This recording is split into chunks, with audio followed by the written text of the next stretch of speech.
Bonjour à tous, bienvenue pour la quotidienne du 28 avril. Au sommaire aujourd'hui, on vous parle des futurs réaménagements des locaux communaux de la place du château de la ville de Nyon. En sport, on reçoit les Lakers Nyon pour revenir sur la Coupe Suisse. Et enfin, on terminera au pas de course avec la traditionnelle Gland Spring Run. De ton côté, Alexandre, où est-ce que tu nous emmènes aujourd'hui ?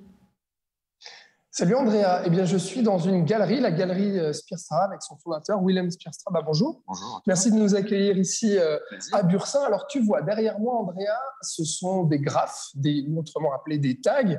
L'art de la rue retracé ici à cette galerie Spierstra, 50 ans de graphes de l'Amérique en Europe. On va visiter un peu tout ça avec vous et c'est visible ici jusqu'au 7 mai, si je ne me trompe pas. Magnifique. Bon ben voilà Andrea, on va retracer cette histoire du graphe ensemble après. À tout à l'heure, Alexandre. En actu, vous le savez, les transformations de la place du château sont tombées à l'eau, mais la municipalité souhaite revoir les réaménagements et surtout profiter du départ de l'hôtel de la police en mars prochain pour repenser l'organisation des locaux communaux du secteur. Un préavis, une demande de crédit de 2,26 millions de francs pour étudier et réaliser ces travaux sera présenté lors du prochain conseil communal. On en parle avec vous, Claude Uldry, bonjour. Oui, bonjour. Vous êtes le municipal en charge des services de l'architecture et des finances. Alors, à l'origine, autour de cette place du château, il y avait un projet provisoire qui avait été présenté par la municipalité. Alors, on parlait d'un bassin recouvrable, du mobilier urbain, de bacs végétalisés. S'en était suivi un long bras de fer avec des opposants, notamment qui vous avaient tous conduit au tribunal fédéral. Est-ce qu'on peut dire que les opposants ont gagné la première bataille, puisque finalement, ce projet provisoire est tombé à l'eau ? Alors, je ne peux pas dire qu'ils aient gagné la première bataille ou qu'il y ait une ou deux batailles, mais en fait, ce qui va se passer, que vous l'avez dit très justement, en 2023, au printemps, normalement, la police devrait quitter, si le bâtiment est fini, mais je pense qu'il le sera, la place du château. Ça veut dire que c'est la police qui part avec surtout les véhicules. Par contre, il restera une petite antenne, des locaux d'à peu près 80 mètres carrés quand même pour accueillir les citoyens par la police. Donc, le réaménagement de la place du château, le préavis qu'on présente aujourd'hui, il a plusieurs facettes. Une des facettes, c'est effectivement de réaménager l'intérieur des locaux communaux. On a des services qui sont maintenant très à l'étroit. Il faut dire que le dernier aménagement date de 10 ans. Il avait anticipé déjà des places de travail supplémentaires, mais on voit que ce n'est pas suffisant aujourd'hui. Et donc, on doit réaménager ces locaux. Et l'autre facette, effectivement, c'était de maintenir quand même une petite antenne de la police pendant, en tout cas, encore bien quelques années. Et la troisième facette, c'était de voir s'il était possible de mettre à disposition, dans les locaux du rez-de-chaussée, des surfaces à disposition pour des privés qui pourraient installer un kiosque, une boulangerie ou un café. Et c'est ce que nous avons fait. Ouais, alors on va découvrir un petit peu ces aménagements avec vous. C'est vrai qu'il y a une étude qui a été faite et en consultation avec GastroConsult. Quelles étaient les recommandations qui ont été données ? Alors, la première chose, avant les recommandations, c'est de dire que GastroConsult pense que le lieu est idéal et que peut-être certains pourraient penser qu'il y a déjà assez de restaurants à Nyon, qu'il y a assez de manières de se restaurer ou de se divertir. N'empêche que GastroConsult nous dit, oui, effectivement, 2 établissements des types que j'ai cités sont possibles et sont viables. Puis la recommandation, pour revenir à votre question qu'ils nous font, c'est de dire probablement qu'il faudra mettre aussi le mobilier lourd à disposition, c'est-à-dire chambre froide, cuisine et voire même mobilier et chaises, pour que ça soit viable et charge après de charger un tout petit peu le loyer pour avoir une rentabilité sur cet investissement. Ouais, quelque part, vous préparez le terrain, puisque je reviens à ces oppositions, mais on sait que forcément, ces oppositions étaient aussi venues de la part de bars, de restaurateurs. Là, il pourrait y avoir des mécontentements, vu que vous nous le dites, c'est à nouveau des restaurants qui pourraient venir, donc plus de concurrence. Oui, mais il faut quand même se rappeler que la principale opposition était liée à l'abattage des arbres et non pas à la mise à disposition de cafés ou de kiosques, puisque ça n'existait pas à l'époque dans le projet intermédiaire. Ouais, est-ce que là, ces arbres, on en parle déjà ou ça viendra justement par la suite, lors du futur préavis qui consistera à discuter du futur visage de la place du château ? Alors actuellement, puisque le projet temporaire, entre guillemets, ne va pas se faire jusqu'à la réalisation du concept définitif et du projet définitif, pour le moment, les arbres vont rester très probablement, sauf un qui, semble-t-il, est quand même assez malade, mais normalement, il peut espérer quand même qu'ils tiennent encore 2 ou 3 ans. Oui, ça devrait rassurer certaines personnes justement à Nyon. On sait que les arbres, c'est toujours important. Il y avait tout un enjeu. Vous le disiez que cette place était aussi emblématique. La salle de la Bretèche, qui fait partie d'une bâtisse, une bâtisse protégée. Là aussi, il faut en tenir compte. Oui, bien sûr. Alors c'est clair que l'intervention qu'on peut faire tant à l'extérieur qu'à l'intérieur, dépend aussi des monuments historiques du canton, bien entendu, mais on est très sensible à ça, à la ville de Nyon, depuis bien longtemps. Ouais, l'objectif, finalement, c'est tout ça fait partie du projet Cœur de Ville, d'une boucle des adresses aussi, finalement, le tout. Et l'objectif final, c'est de dynamiser le centre-ville. Oui, c'est juste. La place du Château, vous l'avez dit, fait partie de la boucle des adresses et du projet Cœur de Ville. Et l'idée, c'est de faire venir aussi les gens sur la place du Château, même si le château est déjà emblématique. Mais on peut aussi la faire vivre, pas seulement les faire venir. Les faire rester sur la place du Château. Ouais. Pour rêver un peu, pour qu'on puisse quand même s'imaginer un peu à quoi ça va ressembler, Claude Ullery, à l'avenir, votre rêve, votre grande ambition pour cette future place dans son ensemble, ça ressemblerait à quoi, tant du côté des intérieurs que des extérieurs? Bon, alors je pense que la municipalité a à peu près les mêmes rêves que moi, c'est-à-dire qu'il y aura déjà plus de voitures. Ça, c'est la première chose. Je pense qu'on partage tous ce principe-là. Pas tous les Nyonnais, hein. Il y avait eu quelques réticents d'ailleurs. Non, mais toute la municipalité. Toute la municipalité, mais bon, ça fait pas tous les Nyonnais. Effectivement. Hein. Bon, on remarque quand même qu'on a fermé le parking à peu près il y a 1 année et demie pour y mettre les terrasses en lien avec le Covid. Hein. Et qu'on n'a pas reçu encore trop de mails courroucés, je dois dire. Pour le moment, ça fonctionne. Et après, bien sûr, là où la municipalité rejoint aussi les opposants, il n'a jamais été dit qu'on allait couper les arbres pour ne pas en remettre, bien entendu. Mais dans la phase intermédiaire, effectivement, on n'en remettait pas. Mais je pense qu'on aura une place du château qui sera végétalisée aussi. Ouais, donc pour revenir à ce futur rêve, ça serait ? C'est une espèce de mini-place qu'on a dans toutes les grandes villes, c'est-à-dire il y a une vraie animation sur cette place. Alors vous me direz, il y a déjà de restaurants, de cafés qui font de l'animation, mais on aura des gens qui vont y venir, comme je le disais tout à l'heure, pas seulement pour regarder le château, mais aussi pour y rester 2-3 heures et puis participer à la vie de la ville. Alors on va parler tags avec Alexandre. Est-ce que les tags seraient les bienvenus? Question toujours ambiguë, toujours un peu provocante, hein, les tags.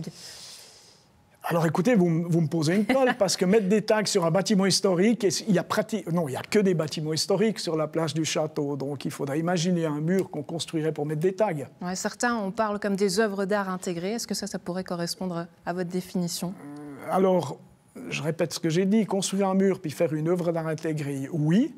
Mais par contre, taguer un bâtiment historique, là, je serai un petit peu moins sensible, je dois dire. Ouais. Claude Ullery, municipal en charge des services de l'architecture et des finances. Merci beaucoup d'avoir été avec nous. Excellente journée à vous. Merci à vous. On retourne à toi donc, Alexandre. Ces tags, ces histoires des tags, dis-nous en plus. Oui, ben voilà, Willem Speerstra, vous venez d'entendre ce qui vient d'être dit. Le tag, en fait, le graffiti plus précisément, ça vient de la rue, en fait. C'est ça, ça a commencé comment? Il y a 50 ans. Alors, il y a 50 ans, dans les années 60, début 60, à Philadelphie, puis arrivé à New York en 68. Et nous avons, dans cette exposition qui retrace les 50 ans du mouvement à travers des œuvres sur toile, sur papier et en sculpture, notamment une toute première œuvre de 1974 sur toile de Snake One. Alors, les graffeurs avaient des pseudos, hein. Ils ne travaillaient pas sous leur vrai nom. Quand ils taguaient, donc inscrivaient leur nom sur mur, flanc de métro et bus. Voilà, tout ça, c'est New York. Cornbread, qui est donc le premier graffeur Philadelphie. Ensuite, Rammellzee, donc esquisse de lettres. Puis nous avons sur votre gauche Days, qui est un artiste qui travaille encore aujourd'hui. Il faut bien savoir que tous ces artistes new-yorkais, ils étaient une centaine à travailler sur les métros, et il en reste aujourd'hui une vingtaine qui ont fait le passage de la rue à l'atelier. Ouais, alors c'est vrai que ce qui est assez frappant, c'est que c'est vraiment un art de rue. Et aujourd'hui, de voir ça dans une galerie, je trouve ça assez intriguant. Alors, c'est intégrant. Donc moi, ça fait 30 ans que je présente ce qu'on appelle aujourd'hui du coup, le post-graffiti, toujours sur toile et papier, 30 ans de galerie. Et tout a commencé début 80 quand mon père, qui est collectionneur d'art, est allé à New York et a commencé à acheter ses œuvres en galerie. Et puis, voilà, c'est arrivé sur les murs de ma maison. J'en suis tombé amoureux, quoi, tout simplement. Ouais, c'est quoi qui vous plaît là-dedans, Willem Speerstra? C'était l'interdit au départ. Évidemment pas quand il arrive sur toile. Oui, mais quand il est fait sur les murs. Voilà, sur les murs, le côté interdit. Et puis à l'époque, c'était le mot artistique qui explosait. Ouais. C'était juste génial. Aujourd'hui, ça a beaucoup changé. Le graffiti, également appelé art urbain, et sur les murs des syndics, des villes, si vous voulez, ça bougeait. Ouais, effectivement, alors cette exposition, elle est là pour retracer 50 ans d'histoire de graphes. Alors là, on est sur la partie vraiment américaine, hein, il me semble. La suite, justement, qu'est-ce que vous voulez dire à travers cette exposition? Quel était le but? Alors, le but, c'est déjà de fêter les 50 ans. Et puis, à travers cette exposition, montrer en fait tous les styles également. Ouais, parce qu'on voit ça, l'évolution, là, elle est très différente. Hein. Il y a plusieurs styles et surtout beaucoup de couleurs, mais également de la photo. Nous présentons Henri Chalfant, qui fait de la photographie, qui photographiait les flancs métro new-yorkais. Là, vous avez Comet, un artiste américain. À côté, vous avez Crash, qui est reconnaissable car il pose toujours des yeux sur ses œuvres. Comment ça a évolué finalement en 50 ans, le graphe?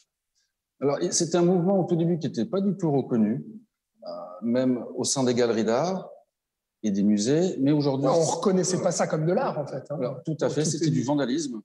Mais aujourd'hui, depuis une quinzaine d'années, il est arrivé dans les fondations privées, les galeries.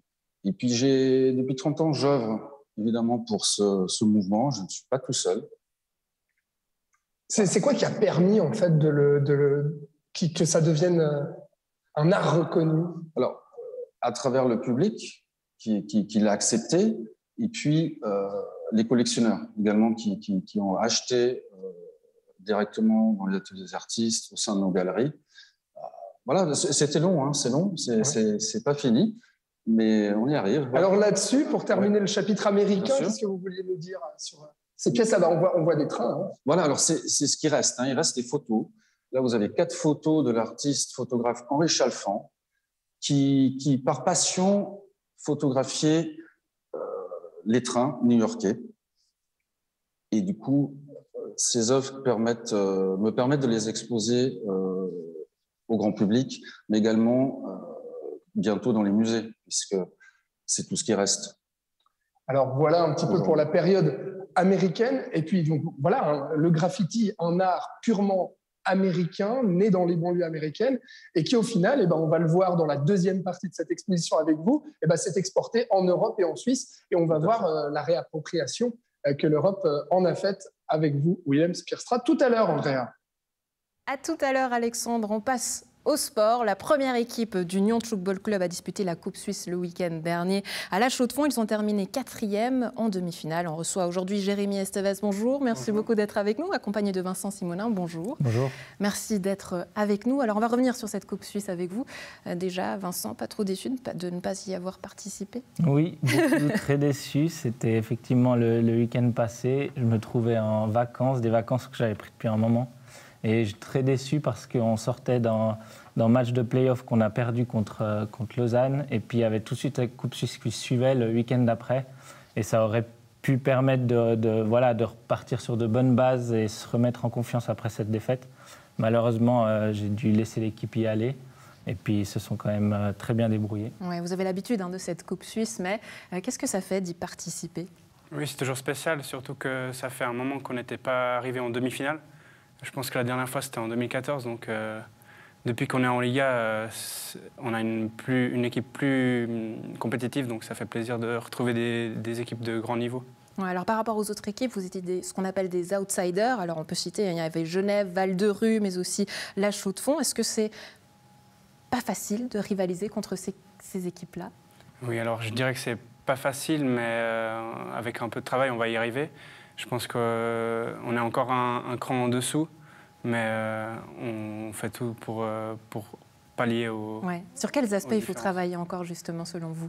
Alors, je pense surtout la défense, la construction offensive, en attaque, les passes.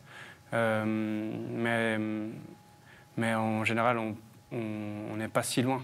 Ouais, ça veut dire que le niveau, finalement, augmente, Vincent, de l'équipe. Et ça, c'est plutôt une bonne chose, justement. C'est ça. Et surtout, en Coupe Suisse, il peut y avoir des surprises parce que c'est un autre format que ce qu'on a en championnat. En championnat, les 3 équipes que vous avez citées, c'est les équipes qui sortent clairement du lot. Par contre, en Coupe Suisse, avec la formule où c'est 15 points et c'est fini, c'est pas par rapport au temps.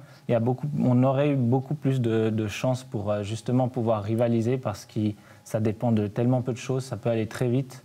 Et c'est pour ça qu'ils ont pu gagner un set, par exemple, à Chaux-de-Fonds, à Val-de-Rue, désolé. Ouais. Il y a toute une série aussi de règles, mais est-ce que ça change finalement là où on joue en Suisse? Est-ce qu'il y a une différence au niveau du jeu? Quand même, il y a quand même des équipes qui... on est plus à l'aise de jouer contre certaines équipes parce qu'il y a un jeu peut-être plus lent contre d'autres équipes, notamment Val-de-Rue, c'est un jeu très rapide et c'est un jeu qui nous correspond moins. Et comme aussi à Chaux-de-Fonds, un jeu qui est plus lent, c'est vraiment en fonction des régions. Effectivement, c'est des styles de jeu différents. On préfère jouer contre certaines équipes, on espère jouer contre certaines équipes plutôt que d'autres. Ouais, alors je vous avoue que moi, le tchoukball, j'avais commencé à l'école. Ensuite, j'avais arrêté ça. Vous, c'était comment votre première fois? Alors moi, j'ai découvert ça à 11 ans, dans un camp d'été, et depuis, j'ai jamais arrêté. Ouais, Vincent? Exactement, dans le même camp d'été que Jérémy, on a été les premiers à commencer en 2006, et au tout début du club. Et puis depuis, il y a eu quelques moments où moi j'ai arrêté pour cause d'études. Je suis allé aussi dans une autre équipe à Genève à cause des études. Je suis revenu à Nyon parce que c'est le club de cœur et c'est là où justement j'ai tous mes amis. Ouais, alors là, le play-off de Liga bat son plein. On sait que le prochain match, c'est à Lausanne, vendredi, demain déjà, vendredi. C'est quoi les enjeux? Alors les enjeux, c'est qu'on a perdu le premier match de la série, donc c'est sur 2 matchs gagnants, les play-offs. Et on a perdu le premier à Nyon contre Lausanne. Et demain, on est obligé de gagner pour passer... Pour aller en demi-finale. Pour obtenir un 3e acte, donc un 3e match pour obtenir la demi-finale. Ouais, alors l'objectif pour cette première équipe, là, c'est lequel? L'objectif, c'est clairement de gagner ce match demain. C'est clairement d'obtenir ce 3e match. Et puis c'est surtout d'espérer créer la surprise contre ces Chaux-de-Fonds qu'on pourrait potentiellement retrouver après en demi-finale. Et du coup, ça, c'est l'objectif, c'est arriver à cette demi-finale, décrocher cette demi-finale, créer la surprise contre Chaux-de-Fonds. On a mis plein de choses en place depuis la défaite d'il y a 2 semaines. Et puis, on espère que ces choses en place, elles se réalisent demain. Ouais, est-ce qu'on peut même croire à la finale, puisque finalement, elle sera chez nous. Elle aura lieu le 19 juin à Nyon. Oui, alors déjà, j'espère qu'on retrouvera les Nyonnais nombreux à cet événement, 19 juin au Cossi. Mais oui, c'est clair qu'on doit toujours espérer d'arriver en finale, sinon, si on n'y espère pas, ça ne se réalisera jamais. Ouais, de toute façon, vous y participez, vu que vous l'organisez. Qu'est-ce que ça représente pour vous? C'est une fierté de recevoir une compétition, une finale, une journée des finales à Nyon. Ça fait vraiment plaisir et... C'est quelque chose de grandiose. On espère d'avoir un tchoukball spectacle et c'est ce qui certainement sera le cas. Ouais, tchoukball spectacle, ça c'est important pour les gens qui n'ont peut-être pas l'habitude de voir. Quelle est la différence entre un tchoukball spectacle et puis le football normal comme ça, grandiose spectacle? Est-ce qu'il y en a? Est-ce que c'est vraiment du tchoukball spectacle? Oui, parce que le tchoukball c'est un sport qui va très vite, où on arrive à il y a des matchs où ça peut aller à 90 points de chaque côté. Du coup, il y a sans arrêt des choses qui se passent qu'on ne retrouve peut-être pas forcément au foot ou qu'on ne retrouve pas dans d'autres sports. Et c'est pour ça que j'invite vraiment tout le monde à venir découvrir ce sport qu'on fait peut-être à l'école avec d'autres règles, voir une fois le tchoukball avec des règles qui sont les règles officielles, avec du niveau aussi, de Liga. C'est toujours assez spectaculaire. En tout cas, j'ai plein de collègues qui viennent et qui, à chaque fois, ont du plaisir. Ouais, Jérémy, Vincent, merci beaucoup d'avoir été avec nous. Donc, bon match demain, vendredi, contre Lausanne. Et puis, rendez-vous à la maison pour la finale le 19 juin. Ça aura lieu à Nyon. Merci beaucoup d'avoir été avec nous. Belle journée à vous. Merci, pareillement. Alexandre, parole à toi. On retourne à la galerie. Oui, Willem Spierstra, du coup, le graphe, il arrive à quel moment en Europe? Alors, le graffiti new-yorkais, genre les styles, dans les années début 80, à travers les fanzines que les jeunes graffeurs européens arrivaient à récupérer, à se faire envoyer. Et du coup, en Europe, les Européens sont inspirés du style américain.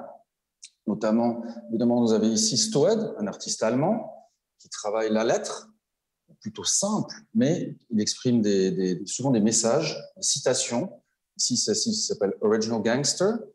Qui est finalement lié, parce qu'on ne l'a pas encore dit, alors que c'est primordial, c'est que le graphe est lié aussi à la culture urbaine, donc culture hip-hop aussi. Tout à fait. Et c'est ce qui transparaît ici. Tout à fait, exactement. Il cite des titres ou des artistes hip-hop. À côté, vous avez l'Atlas, qui travaille la lettre, le logotype, artiste français reconnu. À côté, vous avez l'artiste également français qui s'appelle Mist, qui là, sur toile, travaille l'accumulation de lettres avec son style de lettres. Il est très important chez chaque artiste graffiti a son alphabet, a créé son alphabet de lettres. Et puis s'exprime ensuite sur mur. Et en Europe, c'est principalement sur mur.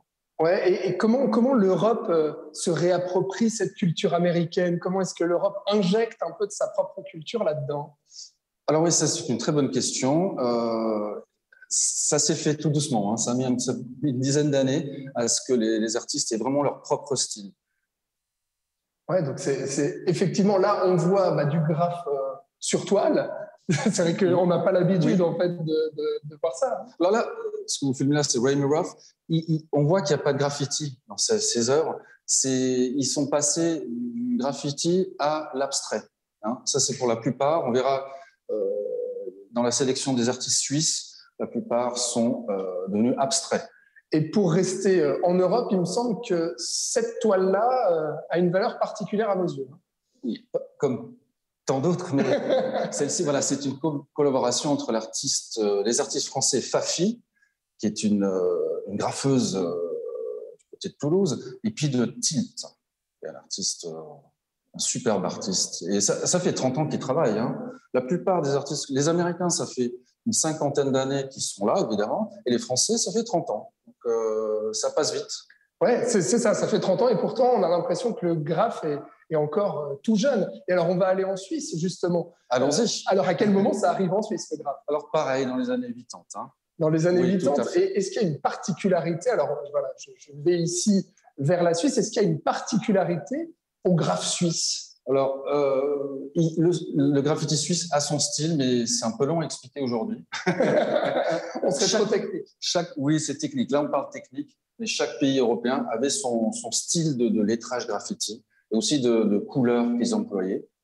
Alors, ce qui est intéressant aussi à dire, c'est que pour la culture suisse, avoir le graphe qui vient aussi de la transgression, on pourrait se dire, bon, c'est peut-être ambivalent avec la culture suisse, non? Bon, écoutez, peut-être. Oui, c'est vrai que les murs ici sont tout propres, mais bon, il y a toujours eu du graffiti en Suisse, hein, et il est toujours là. Ouais. Et là, ici, il est assez local, hein, il me semble, sur ce mur, non? Oui, tout à fait. On a Rosie One ici, qui est une fille, et qui est à Bienne, et qui graffe toujours, mais qui a également, évidemment, son atelier d'artiste, où elle peint ses œuvres. Au-dessus, vous avez Der, artiste balois. Est-ce qu'il s'est démocratisé, en fait, le graphe en Suisse, vous diriez? Je dirais oui, parce que ce que je vous disais tout à l'heure, les villes l'acceptent, des murs sont créés, il y a du budget. Donc oui, ça fait 15 ans que ça l'est. Hein. Oui.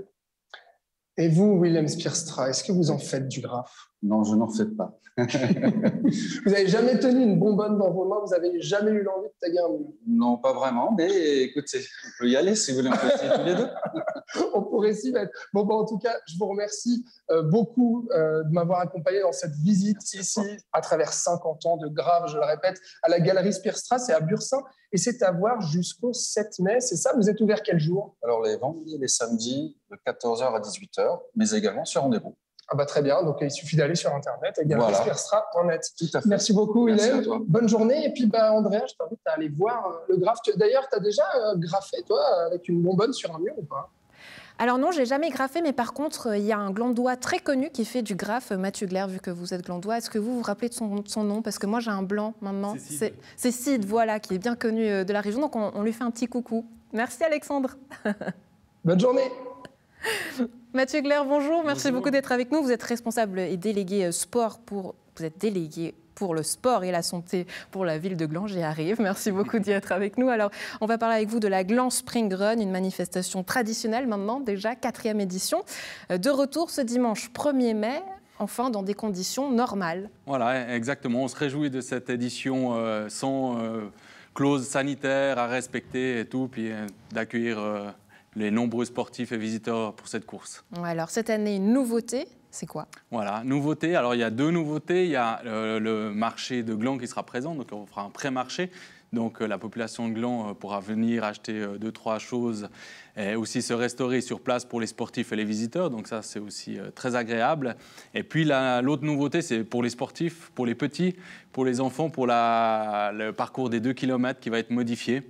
Non sur un aller-retour 1 km, mais sur un parcours de 2 km. Ouais, alors là, je vous avoue que vous me parlez, donc c'est pour convaincre finalement les moins sportifs, si on met un marché sur cette Gland Spring Run. Alors c'est aussi à un niveau social que la population de Gland se retrouve au milieu de cet événement de sport, se rassemble et passe un beau moment. En plus, la météo sera plus ou moins belle, donc vraiment, on attend beaucoup de monde. Ouais, on sait qu'il y a pléthore de courses, non seulement dans la région, mais dans toute la Suisse. Est-ce qu'elles ont toujours leur succès ? Alors, justement, après m'être renseigné chez des partenaires, on voit que les courses subissent un après-Covid, donc il y a quand même moins de participants et on n'arrive pas vraiment à l'expliquer. Nous aussi, à Gland, on a subi une légère baisse de fréquentation, d'inscription. Mais bon, pour nous, l'important est d'offrir à la population une journée de sport et de mouvement pour tous. Ouais, on sait que la ville de Gland est riche de propositions en tout ce qui est du côté sportif. Elle présente notamment plusieurs propositions d'activités aussi, plusieurs activités durant l'été. Est-ce que c'est une ville qui est sportive ? Alors oui, elle est sportive. Alors bien sûr, parce que la ville de Gland met en place sur toute l'année des événements de sport et de mouvement et de santé pour la population. Et ce qui nous fait continuer dans ce chemin-là, c'est que la population adhère à tout ce qu'on peut faire. On a eu le mois de la santé et du bien-être qui va se finir le 1er mai. Donc les gens ont pu participer à des séminaires, à des cours. Donc la population répond présent. Alors il faut être ingénieux pour trouver et convaincre les gens à venir vous rejoindre lors de cette Gland Spring Run. Est-ce qu'on peut encore s'inscrire ? Alors non, les inscriptions finissaient hier soir à minuit. Officieusement, pour les personnes désireuses quand même de participer, vous pouvez me faire un mail à sport@gland.ch et puis on verra ce qu'on peut faire. Ouais. Bon, je suis sûre que Mathieu Glaire va vous trouver une petite place, mais sachant qu'il y a un peu moins de succès, Mathieu Glaire, quels seraient pour vous les objectifs à atteindre ? Rallier plus de monde au sport, à cette cause évidemment, mais est-ce qu'il y a peut-être des idées qui sont dans un coin de votre tête à mettre en place et en pratique pour convaincre les gens à venir rejoindre ce type de manifestation ? Je pense qu'on répond passablement à la demande. Ça veut dire aussi, on a de la course à pied, on a la course pour les adultes, avec 5 et 10 kills, on a de la marche pour les 5 km, donc les gens qui font modérément du sport peuvent y participer. On a aussi pour les enfants, donc dès 3-4 ans, ils peuvent venir faire les 1 km, après il y a les 2 km.